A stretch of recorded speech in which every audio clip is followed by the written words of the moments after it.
Welcome, everyone. This is our final webinar for the year. I'd like to wish everyone a Merry Christmas and thank you for joining us today.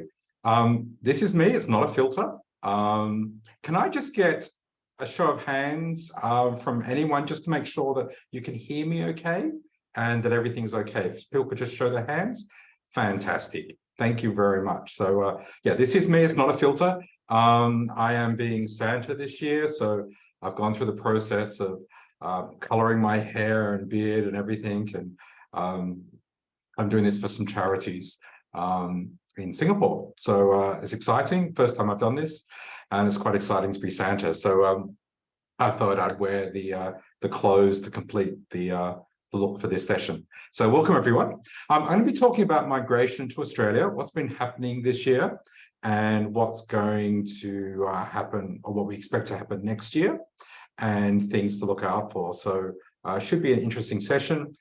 We are limited with Zoom, unfortunately, because we can't talk face-to-face.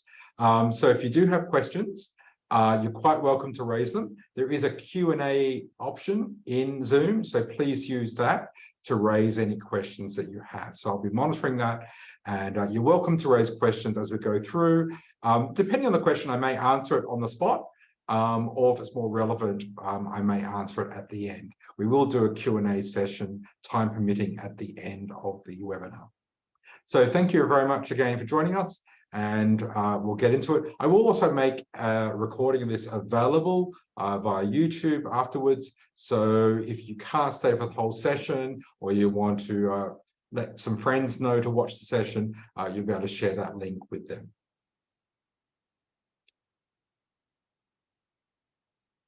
Okay, so I represent ANZ Migrate.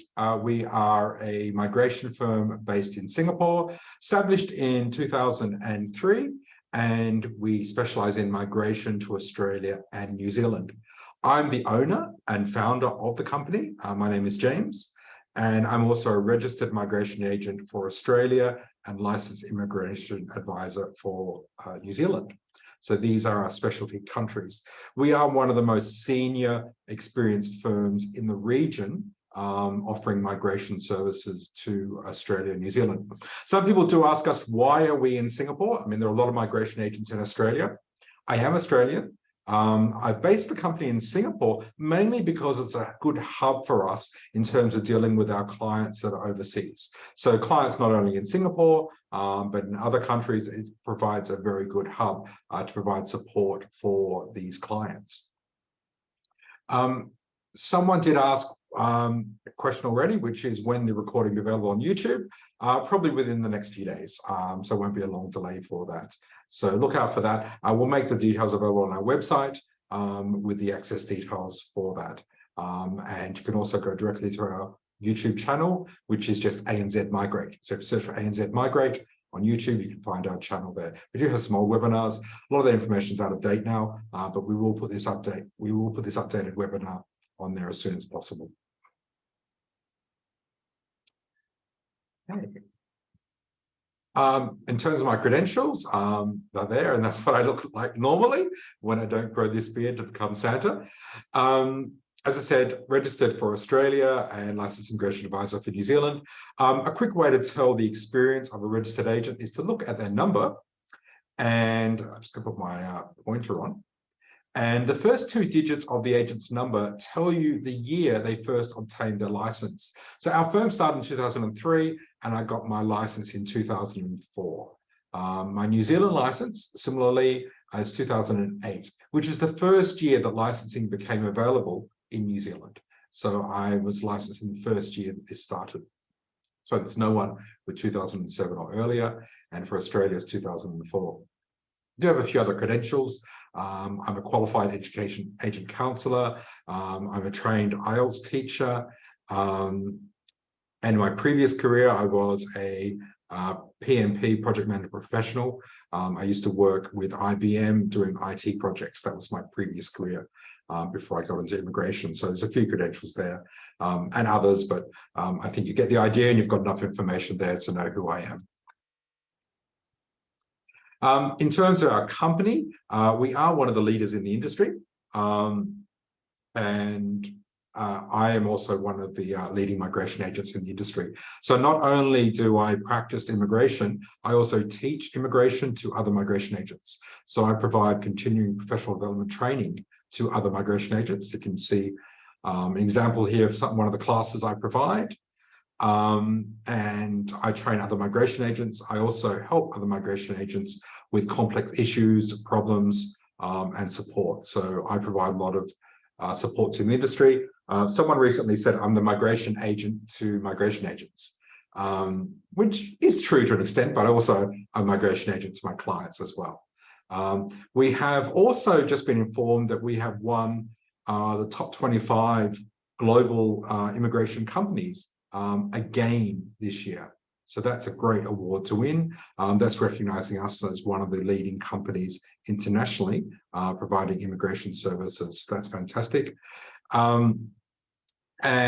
Just recently, I've also started writing exams for new migration agents. So any new migration agent has to complete a 1-year postgraduate law qualification. Following that, they have to do what's called a capstone exam, which is an exam to then get their license, their registration. I am one of the key people that write that exam. So I write part of that exam for new migration agents, and I also assist with the assessment of new migration agents. So that's a fantastic credential. Doesn't help you as a client, but it just gives you some assurance that I am considered one of the leading experts in this field. Our success rates, we're quite open with this. Now, of course, these do vary. This report was in 2020. So I do need to get an updated one. And for the year prior to that, everything was at 100% success rates, which, you know, it really should be, because we're very careful with the applications we do. Well, we can't obviously guarantee, because we're not the government, we can't give you an ironclad guarantee that every application will be successful. We do have a very high success rate simply because we're not going to submit an application that doesn't have the merits to be granted, and we do our due diligence. So we're open and honest and upfront. If we don't think you're going to be eligible, we'll tell you. Don't worry about that. We'll tell you. If there's a significant risk in doing this, we'll also let you know about that as well and encourage you not to do the application. Sometimes people still want to go ahead despite the risks. We can give you an idea of whether or not there's a realistic chance, but ultimately the decision is up to the client on whether or not they want to go ahead. So you're quite welcome to contact us. We'll give you a very clear and upfront estimate of whether or not you're likely to be eligible. And this is all free of charge. We don't charge for those initial assessments. So we'll be able to give you feedback up front, whether or not you are likely to be eligible and whether or not you should pursue this as a pathway. So let's talk about the recent history of immigration and what's been happening. Obviously, there's been some significant changes with the global pandemic and the impact on the migration industry. Now, you can see here over the years what's been happening, and I'm looking mainly at Australia here. So the first section, most of this presentation will be on Australia, and this certainly covers Australian migration. You can see here what's been happening over the years. Now, program years in Australia follow the financial year in Australia, and the financial year in Australia is from July of each year, 1st of July, through to the end of June in the following year. So you'll see the years are split years. So the current year is 2022 to 2023. Previous year was 2021 to 2022. So it's a split year going from July through to June. Now you can see the numbers went down over the pandemic period. And in fact, what was interesting was the previous government, and I should go back a step here, Australia had a change of government in May this year. The previous government was in power for almost 10 years, I think since 2012. And in the last few years, particularly from around 2015, they started decreasing skilled migration pathways to Australia. They were not keen on skilled migration. And they weren't doing this openly. They were doing it in a rather secretive way, I guess. The overall numbers were kept the same. But what they were doing was just not inviting as many people through into the program each year. So on paper, they weren't decreasing, but in reality, they were, because they weren't using up all the available places. The previous government treated the program numbers as objectives. So if the planning level was set at 200,000, then they treated that as an objective. They would try and hit 200,000. The government over the last few years said, well, these are just a ceiling. We're not going to treat them as a target anymore. And they didn't tell people this initially. And they would just choose whatever level up to that ceiling they would target. And they weren't open about this. And we only realized when we started seeing what they were doing, because they didn't talk about this openly. After a few years, they did. And you can see the impact here. So you can see from around 2015, the overall numbers started decreasing. So even before the pandemic hit, the migration numbers that were permitted by the program, the outcome, I should say, of the program was decreasing. Now, our main concern, jump there. Our main concern here is skilled migration, which is the bulk of the migration we certainly deal with. And you can see it here. And those numbers are decreasing. And this line here represents the percentage. This line here represents percentage that was skilled migration. So you can see the overall numbers were decreasing even before the pandemic hit. When the pandemic hit, the numbers were still relatively low. The government did increase family migration because a lot of people, Australians that were living overseas with non-Australian partners, suddenly wanted to bring their partners and children back to Australia because of the pandemic impact. So there's a big move back to Australia. So the family numbers were increased significantly. But skilled migration was already going down before the pandemic hit, and then it was further reduced during the pandemic period. So during the pandemic, we had limited options for skilled migration. The program was fairly dead. It was mainly focused on people that were already in Australia, such as graduating students and people on work visas that were already in Australia. And you can see the breakdown of skilled migration here. There's a few different visa options within skilled migration. Some of these include employer-sponsored as well as more independent pathways. And these independent pathways are one of the attractive features of the skilled migration program for Australia, because under particularly what we call general skilled migration, you can migrate to Australia with permanent residency without requiring a job offer.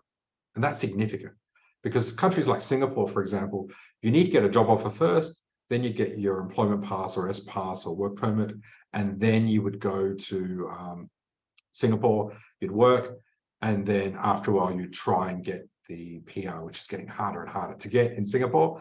And even to get the PR, trying to get citizenship is also another big gamble. One of my friends has been a PR in Singapore for almost 20 years. He's got multiple properties, been working full time, and gets rejected every time he applies for the citizenship. So it is a challenge, and even getting that PR in Singapore is a challenge. But for Australia, there are pathways where if you've got good skills, good qualifications, you can actually get your PR, then go down to Australia without a job, and you go down there as a PR, which means you can then apply for any job in Australia as a local hire. So that's a very nice option. It also means if you don't want to go and work, you could go and study or do something else or open a business because you've got a full PR for Australia.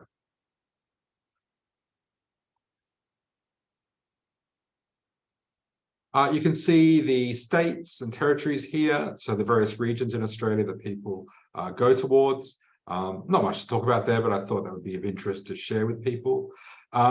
Typically, Melbourne, I think, has probably been one of the largest destinations, but on this graph, you'll see Sydney's, New South Wales is overtaken. So Sydney is the capital of New South Wales.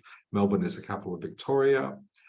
Brisbane's growing in popularity. That's in Queensland. and we've got the other states and territories there as well.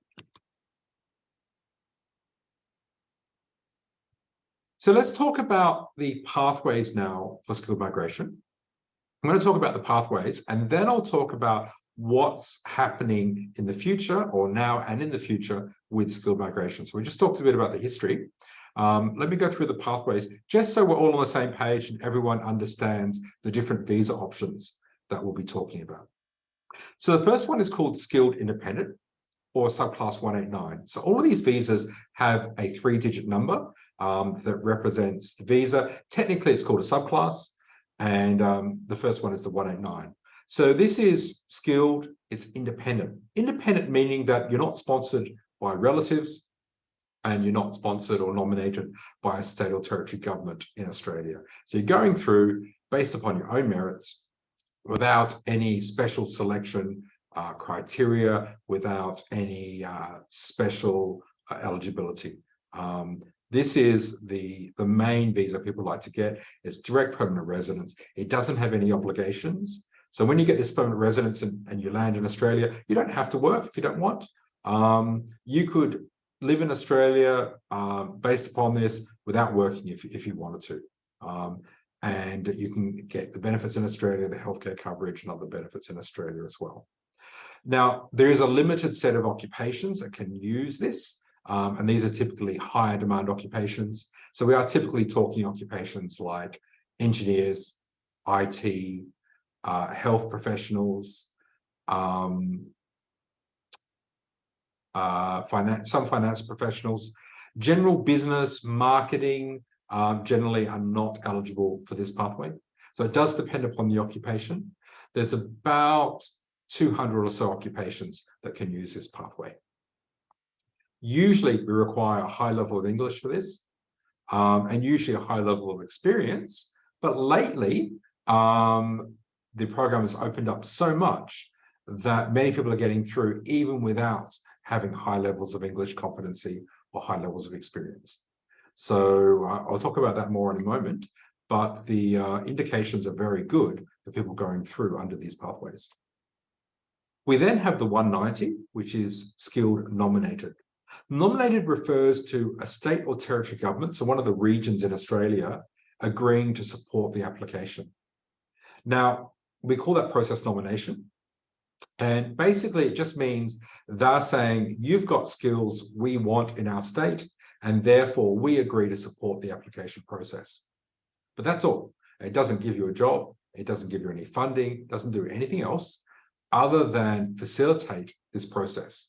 Now, it also gives you some additional points on the points test. We'll talk about that later. And it also has a wider range of occupations available. So there's about 600 occupations available for this pathway. So this does include things like marketing, general business, as well as all the other occupations as well. So a very wide range of occupations. Each state or territory will set their own criteria to consider before they will nominate someone for this pathway. So it will depend upon which state or territory you're looking at and whether or not you can meet their requirements to actually undergo this visa.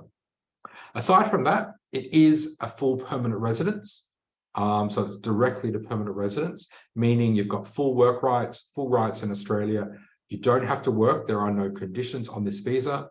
And in fact, although you are going through supported by a state or territory government, legally, you can actually live and work anywhere in Australia. You're not required to be any specific location. So a bit of confusion about that, because the state and territory governments will try and make you think that you must go to their state or territory, and we encourage you to do that. It's the right thing to do. But actually, legally, you can actually go anywhere in Australia, and there's no negative consequences if you don't go to the state or territory that actually nominated you for this process.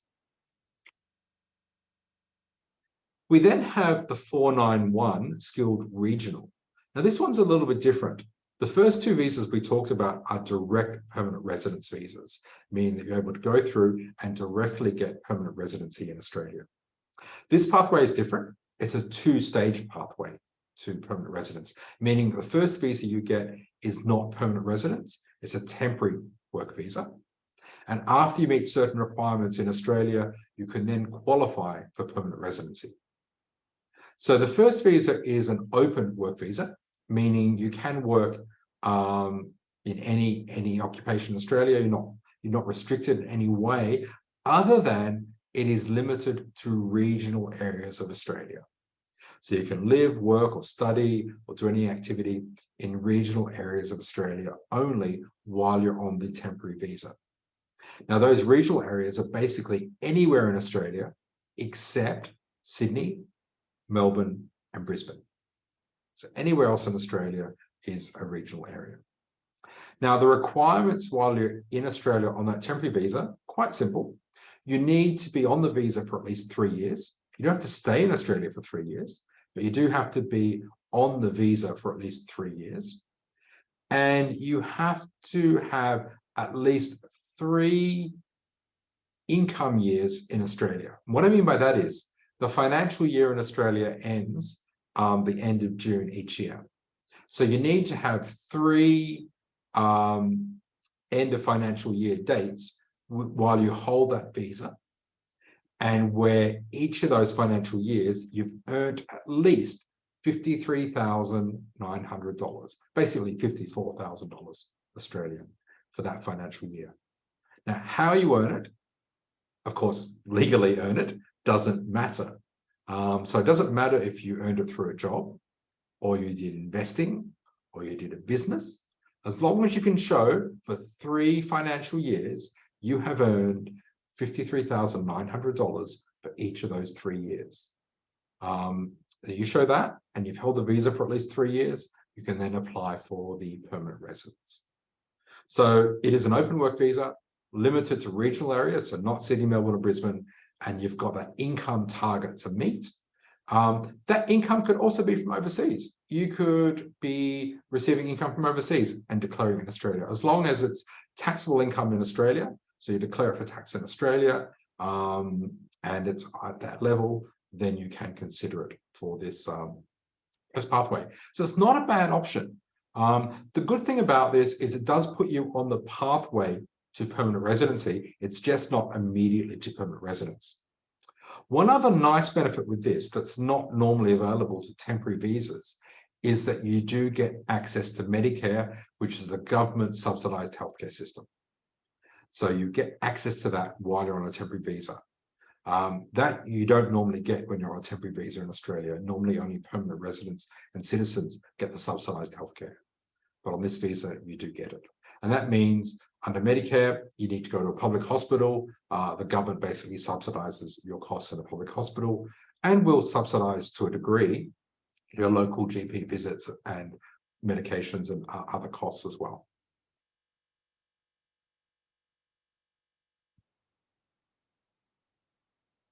We also have a relative sponsored version of the 491. The previous one I talked about was state territory nominated. We also have a relative sponsored.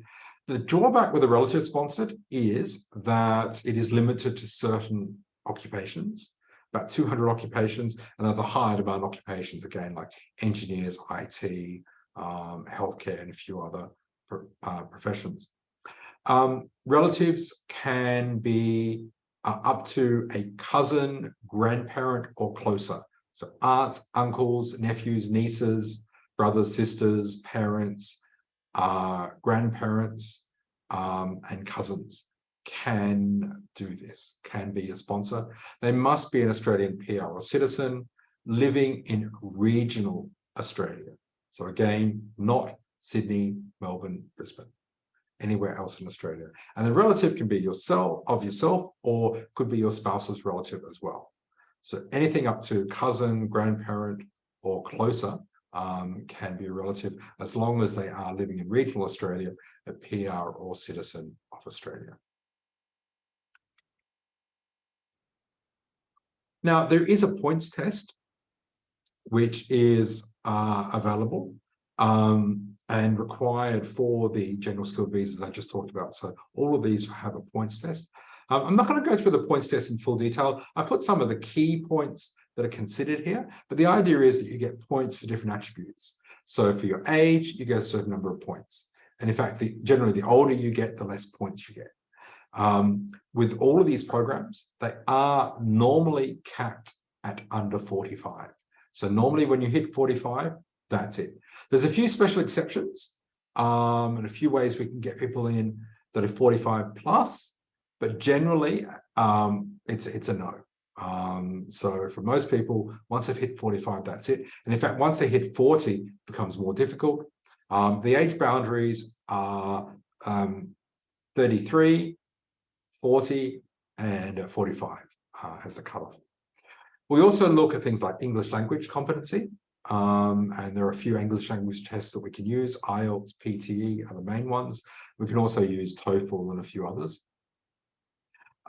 We look at your work experience, we look at your qualifications, we look at your partner skills in English language ability.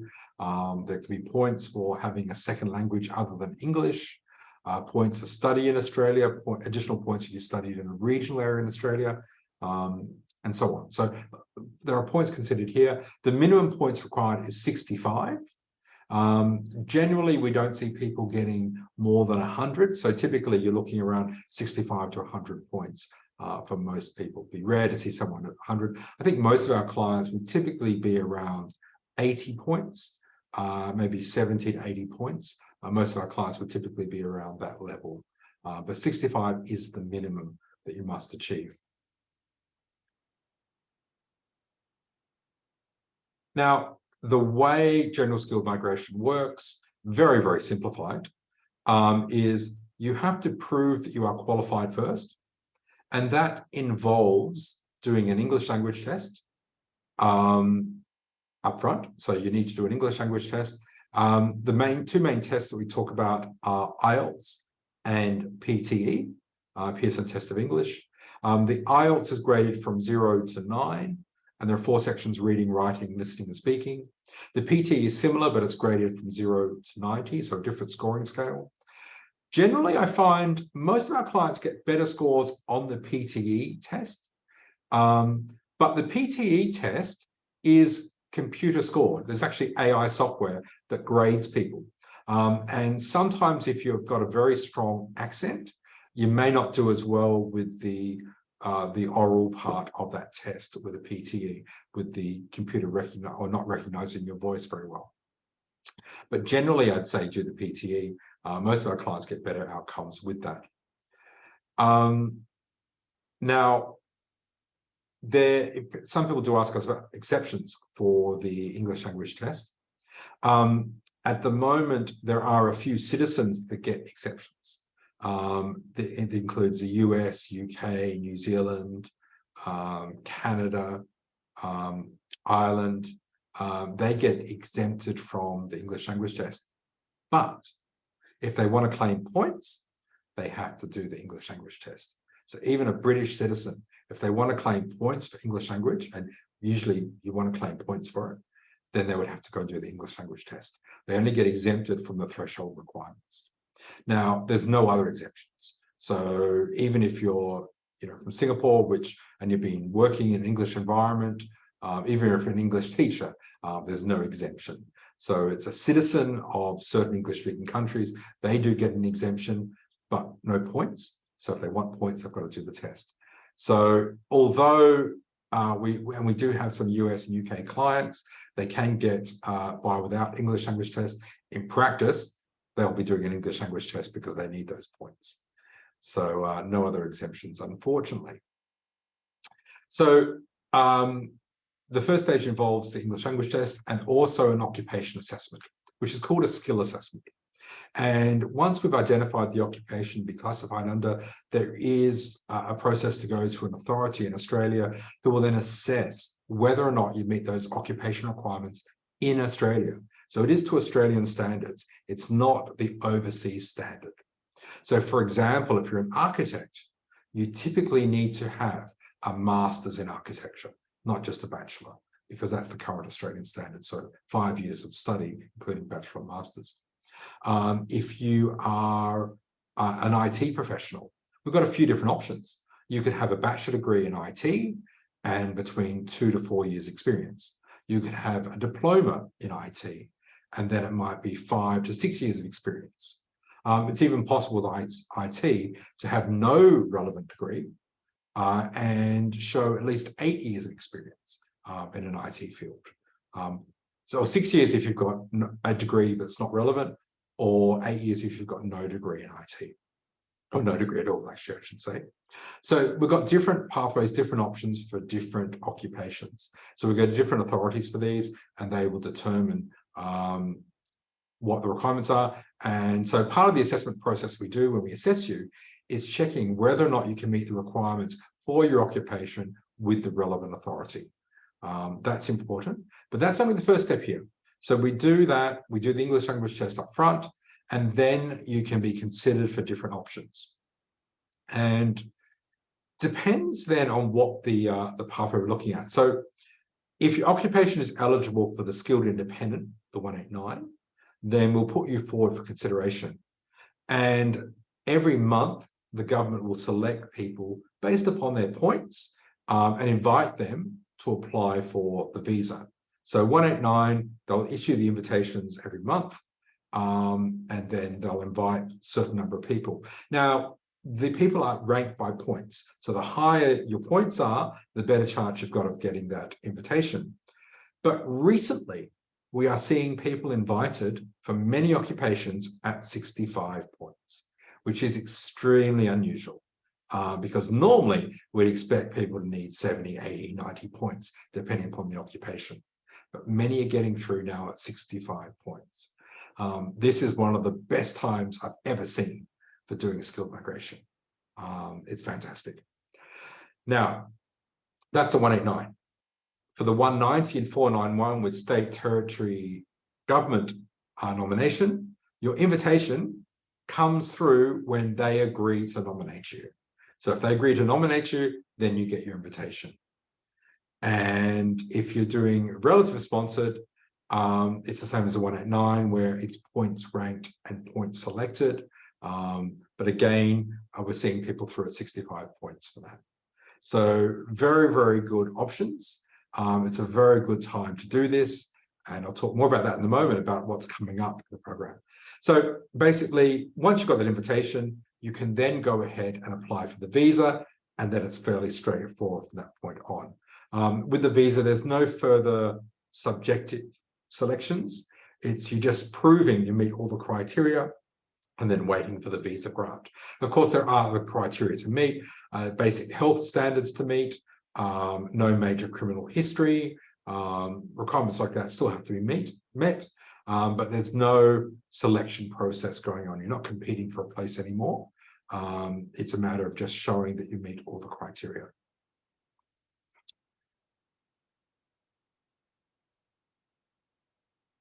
Now, there's a couple of questions coming through. And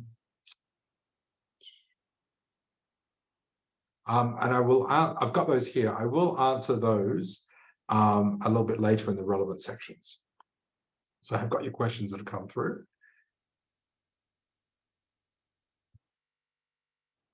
And this actually relates to one of the questions that just came through. And it's just to let you know who can migrate with you. And of course, when you're doing an application, you're a single person, fine. But if you've got a family unit, you can include the family unit with you with the application to Australia. It's not like Singapore and some countries where you're getting kind of dependence pass that isn't quite the same. With Australia, your family members are getting the full visa, the same visa that you're getting with the same rights that you're getting as well. So we can include a spouse and we can include dependent children in the application. Dependent children are single and financially dependent upon you if they're 18 plus and under 23 years of age. One of the catches though, the age of dependent children is assessed not only the time when you apply, but when the visa is granted. So if processing times are stretched out and you've got children close to the age of 23, once they hit age 23 and the visa is not granted, they're out of the application.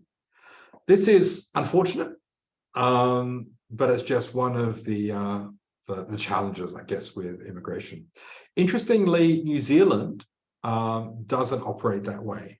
With New Zealand, the age for children is only assessed at date of application, and the age is up to 25. So a wider range there, and you don't have the issue that during the processing, the children hit that age boundary. With Australia, you do have that. With New Zealand, you don't have that issue. Now, in terms of your spouse, Australia is very open in terms of spouse consideration. So it can be a married spouse. It can also be an unmarried spouse. So someone that you're in a relationship with, that includes same-sex couples as well. So very open there. What they're looking for is, are you really in a relationship with this person? And to that extent, we actually have unusual situations. We had one situation where we had a client who was married to the ex-partner. So he was married to his, well, still wife legally, but they weren't together anymore. They were separated, but they were still legally married. Now he had a new partner and they're living together, they're in a relationship together. And we were able to migrate him and his current partner to Australia as a couple, even though he's still legally married to his previous partner, or technically wife. And the reason for that is Australia is not concerned with what the bit of paper says. You know, even though he's still legally married to the previous partner, they're not in an ongoing relationship. That relationship's over. So as far as Australia is concerned, they are not a couple. He's still legally married, but they are not a couple. And with his new partner, we're able to consider them because they are in an established relationship. They're able to show they're living together, they do things together as a couple, and we can actually migrate them as a couple.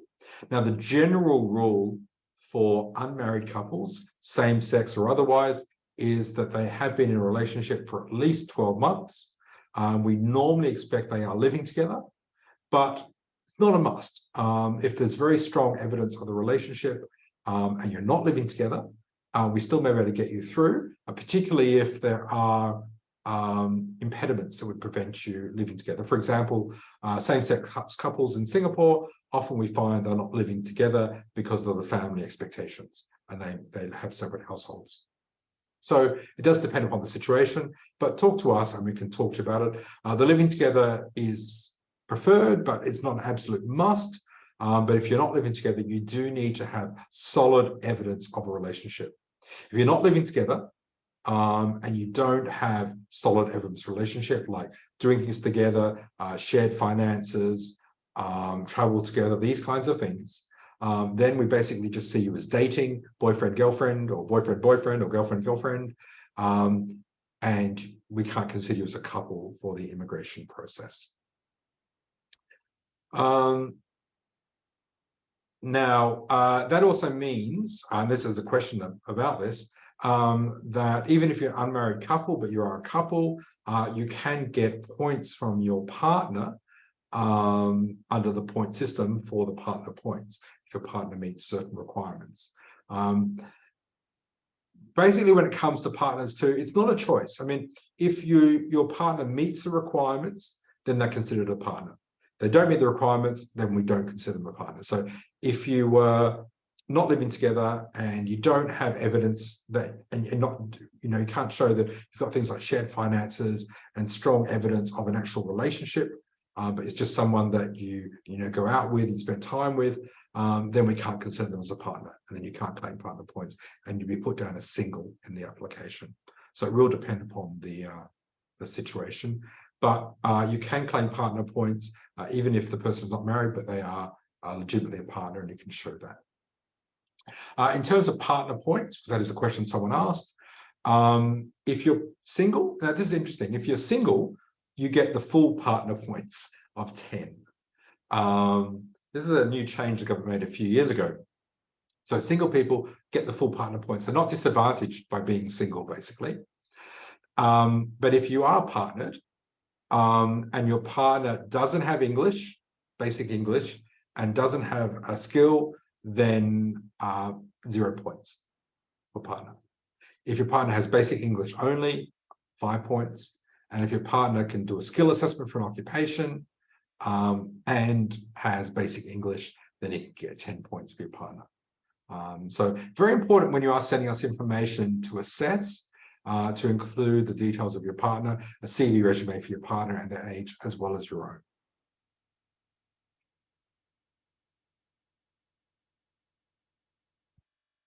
Okay, so let's talk about what's coming up in the migration program. Now, planning numbers, this is very exciting. After seeing the downward trend over the last few years, the planning levels for the program have been greatly increased. So you can see the previous program year here. So for example, skilled independent, 6,500 places. Now 32,000 places. So a five-fold increase. This is huge. This is really huge. And this is why we're seeing a big uptake in places. Regional, so this covers your things like your 491 visa, is basically 3 times. State territory nominated, so your 190 is almost 3 times, so 11,000 up to 31,000. I would never have expected these jumps. This is really fantastic. And we're seeing this translate to huge opportunities. We've had people that have just been sitting waiting during the pandemic period, not going anywhere, and we're now seeing them starting to be picked up, which is fantastic. Global Talent Independent Program, that's being reduced. That's not a favorable program with the new government. They're not keen on this program, and they'll likely phase this out or greatly reduce this. I will touch upon this in a moment, what the GTI program is, and distinguished talents related to the global talent as well. So this is fantastic news for this program year. So these high numbers will continue through until end of June next year. So there's still time to actually capitalize upon this and utilize these pathways. Skill assessments typically take 3 months, 3-4 months, depends upon the assessing authority. Expect these to increase though in terms of processing time because of the sheer number of people that are now coming through the system. And that's a drawback that comes from this, that while we're seeing big increases, it is going to mean slower processing times because the volume is significantly increasing. So skill assessments are going to take longer. Visa processing will take longer as well. And in fact, you can see the current projections for processing time for the 189, 190, and 491 here are quite shocking. Now, these may change. We do expect the government to increase the size of the processing teams to bring down some of the processing times, but they are still going to be quite lengthy. So we're seeing 189, the current projection for 189 is almost, 4 years, approaching 4 years in duration, 3 to 4 years. 190, just under a year, and 491 similarly around a year. So there is priority for state territory nominated, and there is priority for regional. So 491 will get processing priority. So yeah, quite shocking. I guess the good thing I can say is at least you're in the queue and you're on the pathway to get the PR, but there is going to be some delay there. Now, there is a little workaround for this. It doesn't get you the visa faster, but we can arrange for you to be able to work legally in Australia while you're waiting for the visa. So that's a nice concession. And that's using what we call a bridging visa with work rights. So basically the way that works is you'd go down to Australia on a visitor visa. Normally that allows 3 months stay. In that 3 months, you can't work. But after that 3 months, we can get you a bridging visa with work rights to remain in Australia and work legally in Australia while the visa is being processed. So while the visa is taking a while to process, we can get you those work rights in Australia, so you can go down there earlier. We can also get you Medicare access during that waiting time as well, so the health subsidies. You're not going to get the other PR benefits though. You're not going to get the education subsidies generally, or university subsidies, but you will have work rights and we can get you the healthcare coverage. So that's that's the positive side, I guess, to this. And it's just a reality that because the visas are getting easier to get now in terms of lower criteria, it is going to result in longer processing times. These could push out even further. We don't know yet. In terms of processing priority, there is priority being given to a few different types of visas. The ones relevant to skilled, or the points relevant to skilled, I've put here. So the first point is that if your occupation is in healthcare or teaching, you'll have the highest priority. Then regional visas are getting the next priority, so that'll be the 491, and then other visas. So there'll be your 190 and the 189 are getting priority. So there's a bit more to it. It's a bit more complex than this, but the key points, the key considerations relevant to the general skilled visas we're talking about are here in terms of the processing priority. Now, there is a review going on at the moment to look at the whole immigration program and look at changes to that. And the outcomes are expected in February next year, and implementation would start in July next year. That's the current plan. We don't know what will come out of this, but it is very likely to result in changes to the skilled migration program and almost definitely to the business investment migration program. So we're expecting major changes to these, but potentially changes to any visas. So it'll be quite interesting to see what happens with this. But in the meantime, skilled migration is full steam ahead. And there may be some changes happening to that, or almost certainly will be some changes happening to that from July next year. Now, the current situation, which I've already mentioned, is very, very good. We are seeing the monthly invitations, let's say for the 189, going down to very low points, in fact, going down to 65 points.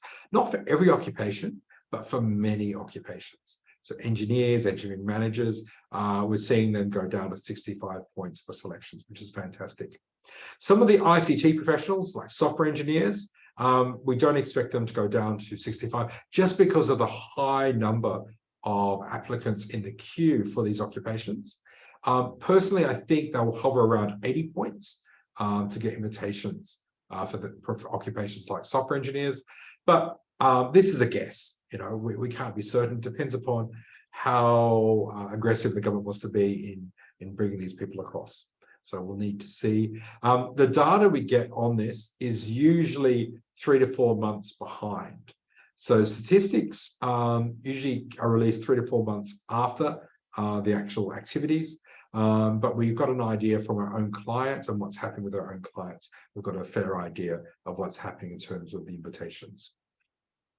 And offshore candidates at this time are preferred. So the focus is on offshore candidates, bringing them into Australia. Now, the state and territory governments, as I mentioned before, can nominate people for several pathways. I'm just going to touch upon a few of them, not all of the states and territories, but just some of the key ones, and let you know what's happening with those. So New South Wales, which is where Sydney is, that's the largest region in Australia. They have an occupation list, so they only consider certain occupations, but they have a wide range of occupations they'll consider, particular focus on finance, education, science, health, and ICT occupations. Now, they did have higher points required for each of these. They've dropped all of the requirements down to 65. So basically, anyone that meets 65 points can potentially be considered for these. So very, very open. There is the 491 visa, which is the regional, which of course excludes Sydney. So we're looking at areas in New South Wales outside of Sydney. That one does have minimum points for some occupations and also a minimum number of years of experience. So a little bit tighter in terms of the rules for the 491.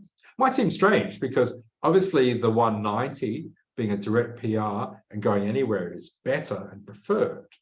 But the reason why they're more discriminatory with the 491, even though it's a more limited visa, is it is essentially a little bit easier to get. And they want to make sure that people are really serious about living and working in those particular regional areas. Victoria, very open. Victoria used to have a limited set of occupations. It used to be mainly engineering, IT, trades, health, some education. Now they're fully open, and they're selecting 65 points. Now, it doesn't mean with any of these that just because you've got 65 points and you've got an occupation, doesn't mean you are going to get an invitation.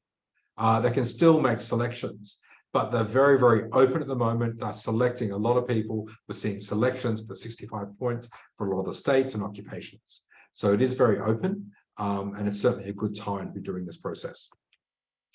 Queensland, which is where Brisbane is,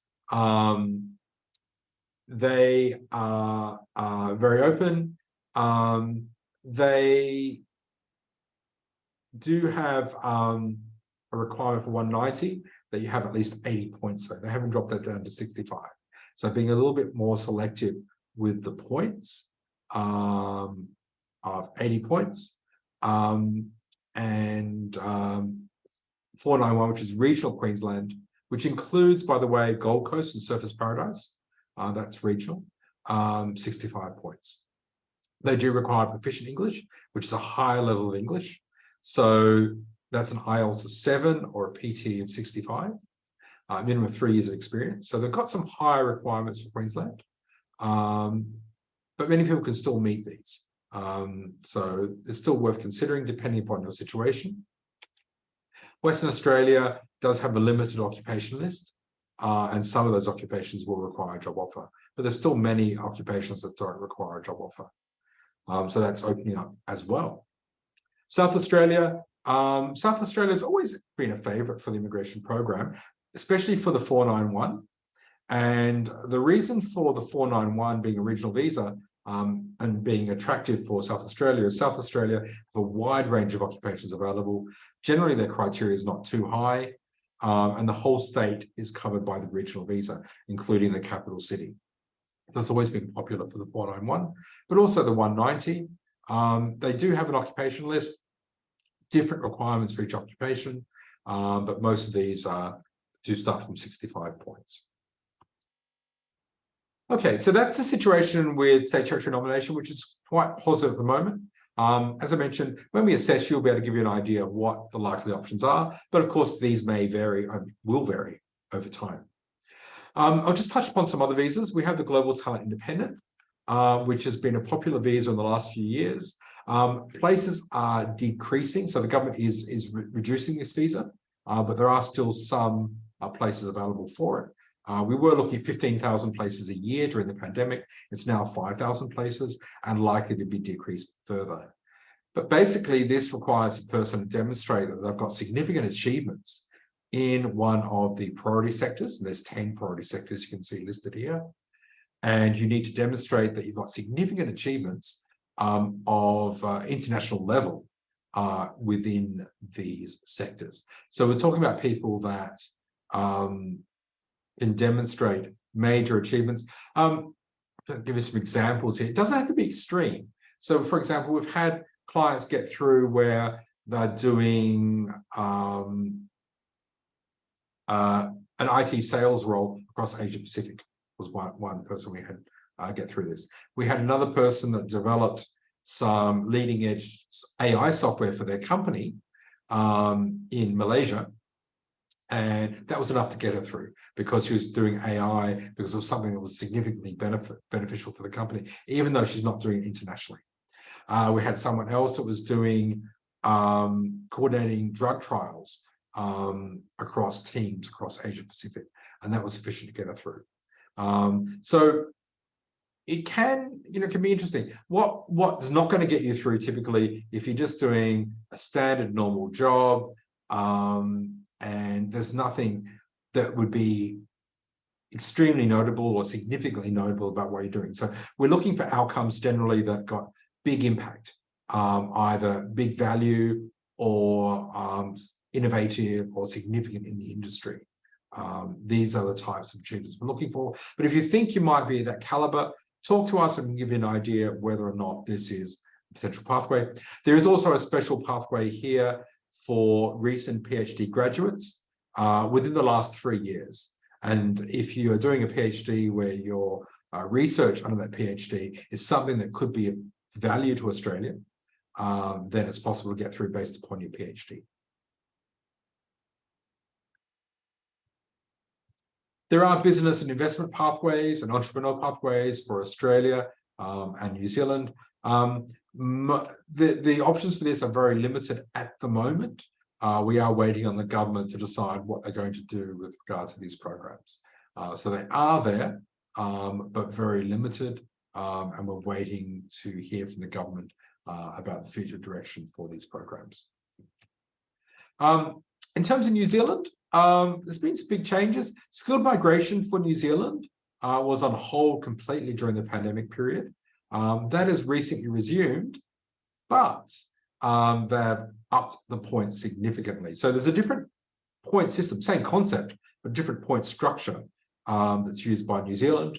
The points requirement has now increased to 185 points. Realistically, that means you wouldn't get to this level unless you had a job offer from New Zealand or work experience in New Zealand. Because the interesting thing with the New Zealand skilled point system is you do get points for a job offer in New Zealand. Australia doesn't have that. So if you have a job offer from New Zealand, from a New Zealand employer, that will actually get you points under the skilled migration system. And then it's possible to actually go through under skilled migration on your own, but using the points from that job offer without the company sponsoring you. So that's quite interesting. The investor visa for New Zealand, which was starting at 3 million, although we could reduce that to 2.5 million, is now officially 15 million. So that's a big jump.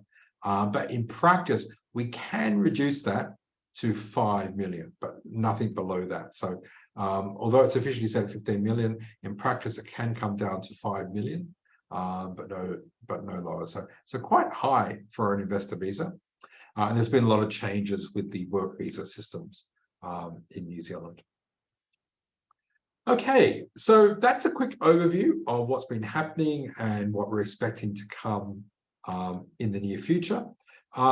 What you should do, well, first of all, if you are interested in migration, talk to us as soon as possible. As I said, it's a fantastic time to be applying for migration. It's a long time since I was able to say that. During the pandemic period, I was basically saying, we can prepare, but you basically have to wait until post-pandemic before we can really do anything. Now it's like you can't do this fast enough. So if you're interested, it is the prime time to do. Obviously, find out information. But the key thing here, obviously, is coming from us, is talk to us. We'll be able to give you an upfront idea of whether or not it's a viable pathway, viable option for you, and what would be required. And we're upfront with that. So we do a free assessment. We'll be able to give you that guidance. We'll let you know upfront what the costs are, without paying any fees. So upfront, you better know whether or not you've got a chance. If you've got a chance, what it's going to cost you in terms of the various costs of the process, agency fees, external costs, government fees, and so on. So to do that, send us your details. Our email address is on the screen there, info@anzmigrate.com. Send a CV. Make sure your age is indicated either in the CV or in the email. If you are partnered, please include the CV and age for your partner. If your partner doesn't have a CV, at least give us their qualification details and just a summary of their work experience. Just detail that in the email will be fine. And if there's any other special circumstances relating to Australia, include those. So, for example, relatives in Australia, job offer from Australia, or anything like that, please include that as well, so we can consider that in the assessment.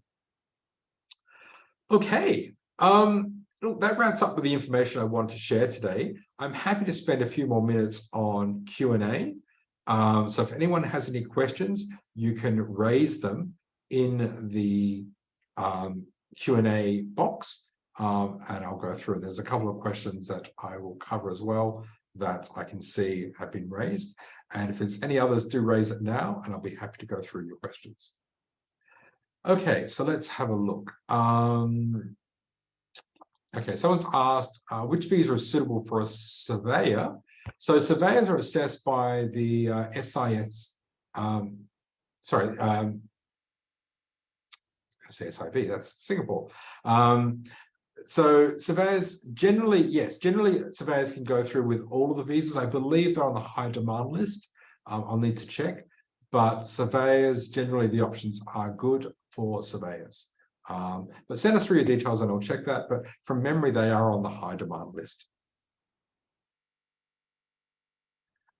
Someone's asked about whether or not they can get an exemption from English working for a company that speaks English. As I mentioned, no, that's not possible, unfortunately. Be nice, but no. Someone's also asked about global talent. Yes, obviously we can help with global talent. I actually teach global talent to other migration agents as one of the classes that I teach. So yes, we can definitely assist with that. So do contact us and give us some information about yourself, your background, CV, and let us know what some of your achievements are, what you think your achievements that can be considered are. Achievements doesn't mean you've necessarily won awards. It does help if you have. You don't have to have had awards. You don't have to necessarily be in the media and have articles about you, but certainly these things do help. So let us know your details. Someone asked, for healthcare, do dentists qualify? If you're talking about what's subsidised under Medicare in Australia, generally dental work is not subsidised by that. It is something they are considering, but generally dental is not covered under Medicare. Someone's asked, what are the times involved in the Global Talent Independent Visa? Interesting. Okay, so the two stages for that. The first stage is the expression of interest, where they consider whether or not you're a suitable candidate. That can be up to about 16 months at the moment, just because of the sheer volume. Candidates from Ukraine and Hong Kong get priority processing for that. Some other candidates, depending on a case-by-case basis, will get priority processing. And in that case, they get processed in about 2 months. But most people will process in around 16 months for that first stage. And that lets you know whether or not they'll consider you as a candidate.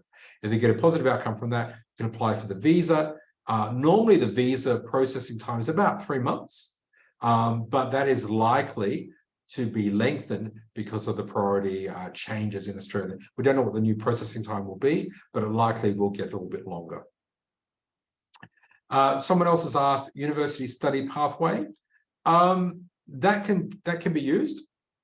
We have, really there's two main options there. Someone who finishes school, goes to Australia, does their first degree and can migrate after that. There are pathways for that.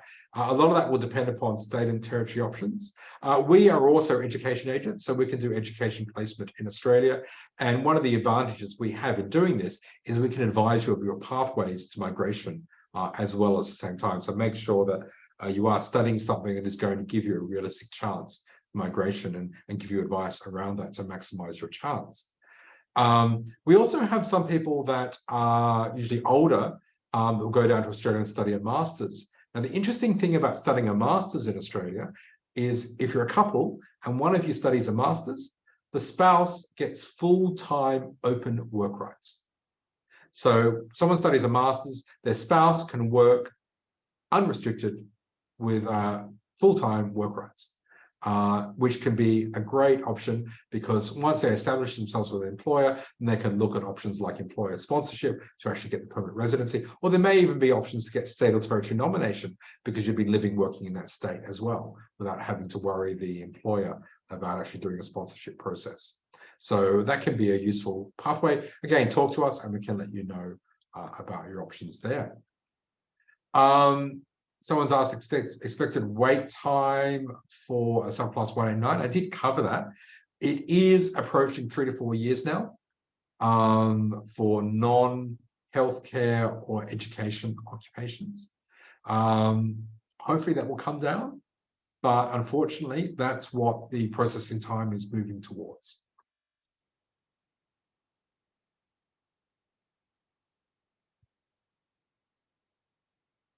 So someone's asked me a very specific question. That's Erin. You asked me about your residential care officer job.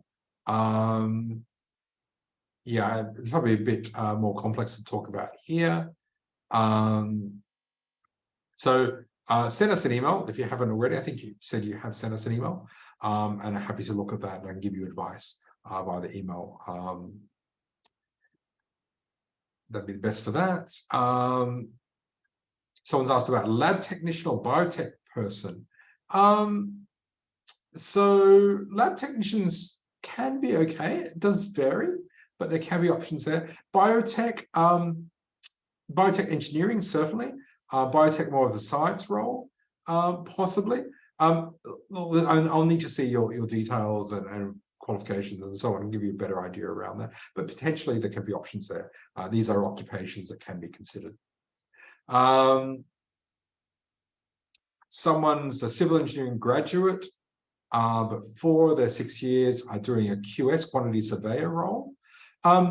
We can consider, so first of all, quantity surveyor work is considered closely related to civil engineering. So if you've been working as a quantity surveyor, we can consider that work experience as for points as a civil engineer. So no issue there. You mentioned getting employment assessment by Engineers Australia. Generally, we recommend not doing that. Now, skill assessing authorities, their job is to say whether or not you are qualified for an occupation. That is all.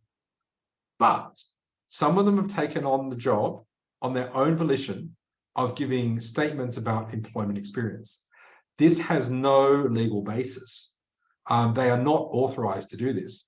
But the problem is, when you get this, some of the states and territories will consider this as something to go by, and will assess you against that. As far as immigration are concerned, these things can be considered as an opinion only. They are not authoritative. So generally, if you're working as a QS, or generally in most cases, we would say don't get the employment assessment from the assessing authority. There are a few times we might do it, but generally it's a no, don't do that. You're wasting your money and it can cause issues. And without that, a QS, yes, can be considered as related work for a civil engineering.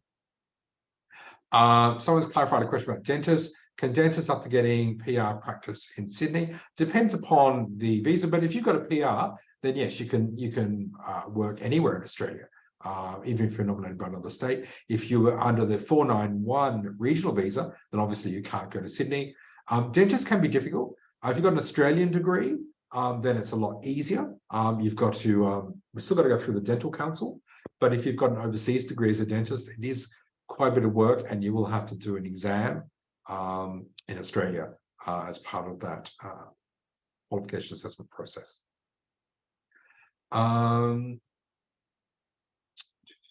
Someone's asked, someone's already a client of ours, that's great. Changes in the migration and reduced points. Do you have a chance to skip the English test? Look, I was a project manager in IT before I became a migration agent, and risk management is very important to me. We recommend not taking shortcuts here.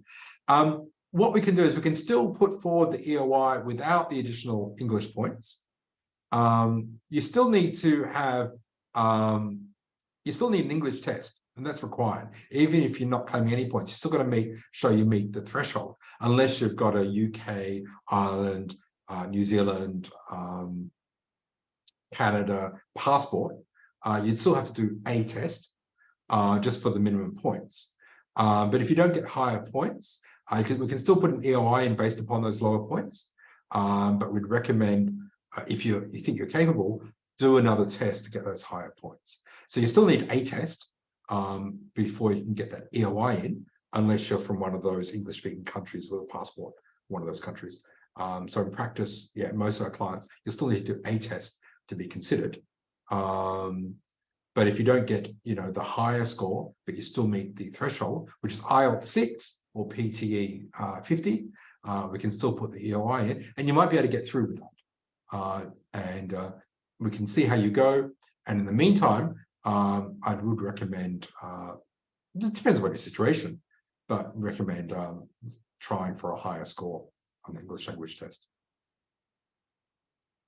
But just look, because you're a client of ours, send in your question in email, and I'll come back to you personally on that.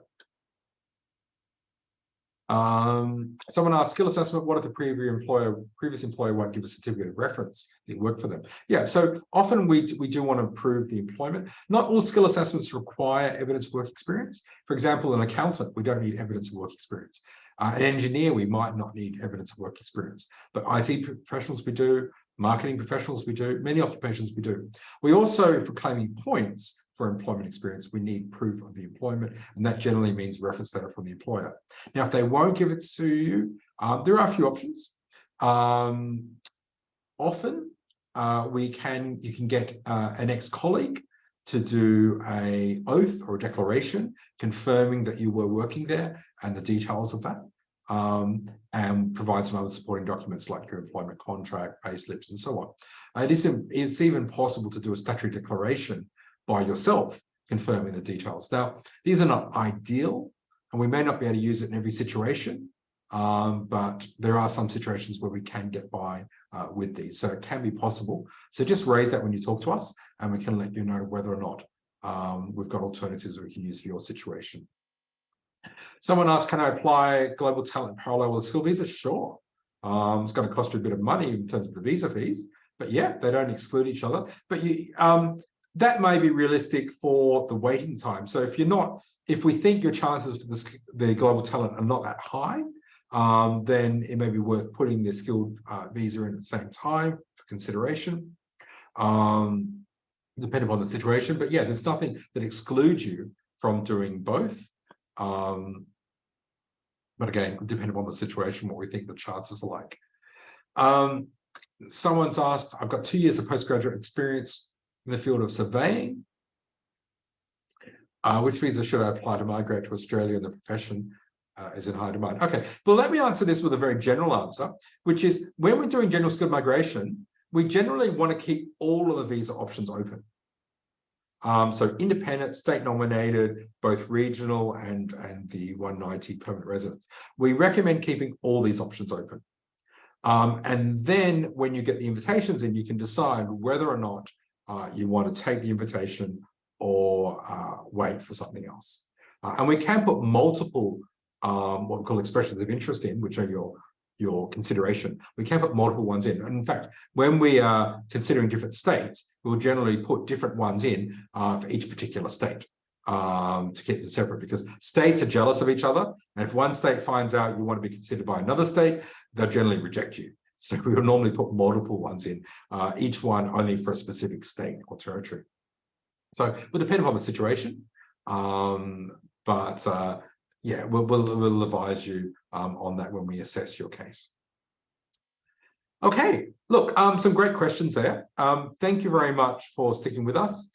Email address is on the screen. You're quite welcome to send through any questions that you have. Or if you just have general questions, you want to know things about the program or anything like that, you're more than welcome to contact us. There are a lot of other visas as well. There's parent visas, child visas. If you want to know about those, again, just contact us and we'll be happy to advise you around those. So thank you very much, everyone. Thank you for staying with us. Apologize for the Zoom. It has a problem with my costume, unfortunately. It thinks it's a background. Yeah, Merry Christmas to everyone. Take care. And I look forward to communicating with you in the new year. Hopefully we can run some in-person events then. So thank you, everyone, and take care. Bye-bye.